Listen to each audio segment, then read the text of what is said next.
عہد اسلام۔ قرآن و حدیث میں اسلام کے مستقبل کے بارے میں ایسی پیشن گوئیاں پریڈکشنز موجود ہیں جو بتاتی ہیں کہ رسول اللہ صلی اللہ علیہ وسلم کے بعد جو زمانہ آنے والا ہے وہ اسلام کا زمانہ ہوگا۔ مثلاً ایک روایت یہ ہے، صحابہ کہتے ہیں کہ ہم نے رسول اللہ سے شکایت کی، اس وقت آپ کعبے کے سائے میں اپنی چادر کو تکیہ بنائے ہوئے لیٹے تھے۔ ہم نے کہا کہ کیا آپ ہمارے لیے اللہ سے مدد نہیں مانگتے؟ کیا آپ ہمارے لیے اللہ سے دعا نہیں کرتے؟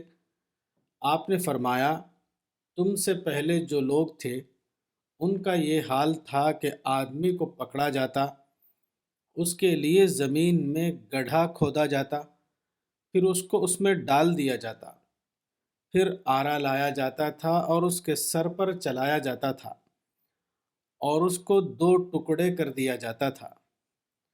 اور کبھی ایسا ہوتا کہ کسی آدمی کے جسم پر لوہے کی کنگھی کی جاتی، یہاں تک کہ وہ اس کے گوشت سے بڑھ کر اس کی ہڈی تک پہنچ جاتی تھی، مگر یہ چیز اس کو اس کے دین سے روکنے والی نہیں بنتی تھی۔ پھر آپ نے فرمایا، واللہ لیتمن ھذا الامر حتی یسیر الراکب من صنعاء الى حضرموت لا يخاف الا اللہ والذئب على غنمه ولکنکم تستعجلون، یعنی خدا کی قسم یہ امر تکمیل تک پہنچے گا، یہاں ایک سوار صنعاء سے حضرموت تک سفر کرے گا اور اس کو اللہ کے سوا کسی اور کا ڈر نہیں ہوگا، اور اپنی بکریوں پر بھیڑیے کا، مگر تم لوگ جلدی کر رہے ہو۔ صحیح البخاری حدیث نمبر 6943۔ یہ قول رسول ایک پیشن گوئی ہے۔ اس کا مطلب یہ ہے کہ اسلام سے پہلے کی تاریخ میں جو اہل دین پر ظلم کیا جاتا تھا وہ اسلام کے بعد کی تاریخ میں اللہ کی مدد سے ختم ہو جائے گا۔ دوسرے لفظوں میں یہ کہ قبل از اسلام کا دور اگر مخالف اسلام دور تھا تو بعد از اسلام کا دور موافق اسلام کا دور ہوگا۔ ہمارے ایمان کا تقاضا ہے کہ ہم یہ مانیں کہ اسلام کے بعد کے زمانے میں یہ دور آیا۔ اب اس پیشن گوئی پر تقریباً 1500 سال گزر چکے ہیں۔ یقینی ہے کہ یہ دور تاریخ میں آ چکا ہے۔ پھر کیا وجہ ہے کہ اہل اسلام اس دور کی آمد سے بے خبر ہیں؟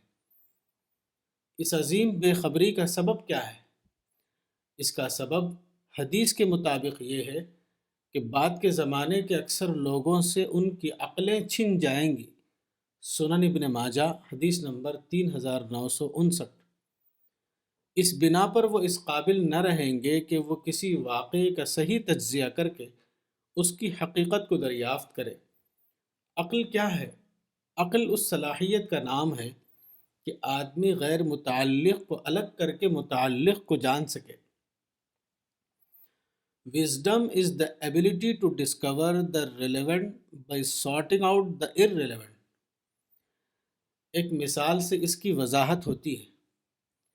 مصر کے سید قطب مزید تعلیم کے لیے امریکہ گئے، وہاں وہ 3 سال رہے۔ انہوں نے امریکہ کے بارے میں ایک کتاب لکھی۔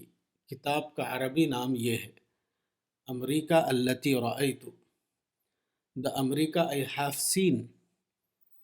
یہ کتاب امریکہ کی منفی تصویر پیش کرتی ہے۔ اس کتاب کو پڑھنے کے بعد آدمی وہی رائے قائم کرے گا جو عام طور پر امریکہ کے بارے میں عربوں کی رائے ہے۔ عرب عام طور پر امریکہ کے بارے میں اپنی رائے ان الفاظ میں بیان کرتے ہیں، امریکہ عدو الاسلام رقم واحد، یعنی امریکہ اسلام کا دشمن نمبر 1 ہے۔ اس منفی رائے کا سبب یہ ہے کہ یہ لوگ امریکہ کو ایک غیر متعلق پہلو سے دیکھتے ہیں۔ جو لوگ امریکہ کو اسرائیل کے زاویے سے دیکھتے ہیں وہ امریکہ کو اسلام کا دشمن سمجھتے ہیں، اور جو لوگ امریکہ کو اس کے کلچر کے اعتبار سے دیکھتے ہیں وہ لوگ امریکہ کو اباحیت پرمیسیونیس کا ملک سمجھتے ہیں۔ مگر یہ دونوں پہلو امریکہ کے غیر متعلق پہلو ہیں۔ اس کا متعلق پہلو یہ ہے کہ امریکہ میں سائنسی تحقیق یعنی سائنٹیفک ریسرچ کا سب سے زیادہ کام ہوا ہے۔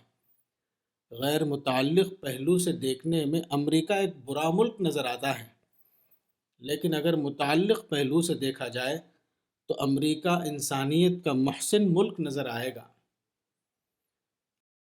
الرسالہ، جنوری 2017، مولانا وحید الدین خان، صفحہ نمبر 42۔